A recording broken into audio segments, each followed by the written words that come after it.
Carbon taxes and emission trading systems are both instruments to impose a carbon price in a jurisdiction.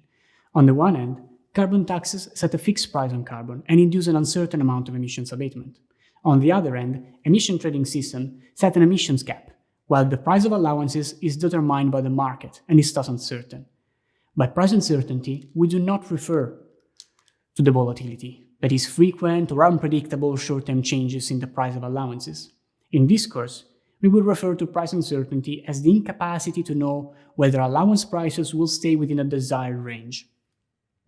Indeed, if the price of allowances is too low, it does not represent a sufficient incentive to prompt decarbonization investments. If it is too high, the cost of compliance for firms can become politically unbearable, and the emission trading system might be cancelled due to pressure by firms.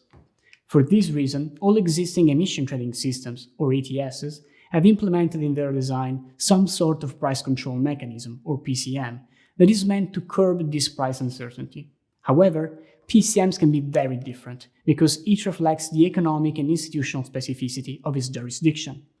The most common PCMs are price floors and ceilings, which impose a threshold that cannot be exceeded by allowance prices. In order to make a meaningful comparison among the PCMs of the ETSs involved in the project, we identified 5 key dimensions of PCMs. The first one is its purpose. A PCM may be implemented either to sustain or to contain allowance prices. We generally speak of price floors in the first case and of price ceilings in the second one. The second dimension relates to the trigger, that is, how the PCM is activated. A PCM may be activated when allowance prices reach a determined threshold, in which case we say it has a price trigger. An example is the auction reserve price of the California ETS, which is currently set at slightly less than $17. Alternatively, the PCF may have a quantity or volume trigger, so that it is activated by an allowance supply indicator. This is the case of the Market Stability Reserve of the EU ETS, which is activated when an indicator of excess supply of allowances is outside of a determined bandwidth. The third dimension is the discretion of decision. When a PCM is triggered, it may either operate automatically following determined rules, or it may leave a degree of discretion on the response of the PCM to the regulator. An example of the latter is the proposed RGGI emissions containment reserve that subtracts allowances from the carbon market when the price is too low, but leaves discretion to the state regulators as to the amount to withhold, which could be anywhere between 0% and 10% of the state budget. The fourth dimension concerns the bounds of intervention of PCMs, which can be soft or hard, depending on how rigid are the boundaries that they draw. Hard PCMs enforce rigid boundaries to both the primary and the secondary market. For instance, the Beijing pilot ETS contains a hard price floor.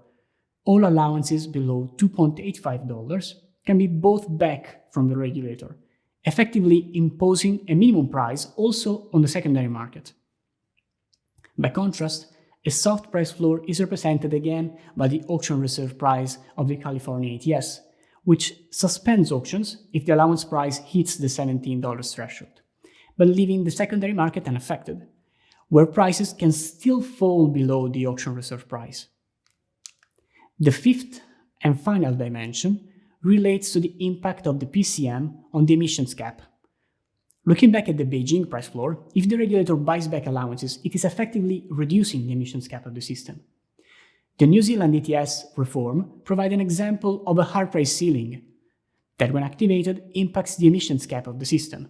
Indeed, its proposed cost containment reserve would activate when the price hits an upper threshold, and it would release allowances into the market that are in excess of the original system cap. Such a price ceiling, when activated, would effectively increase the emissions cap. During this course, we will take a closer look at PCMs according to these dimensions and discuss the implications for linking ETSs with different PCMs along these dimensions. Stay tuned and see you in the rest of this course week. With a contribution from the LIFE program of the European Union.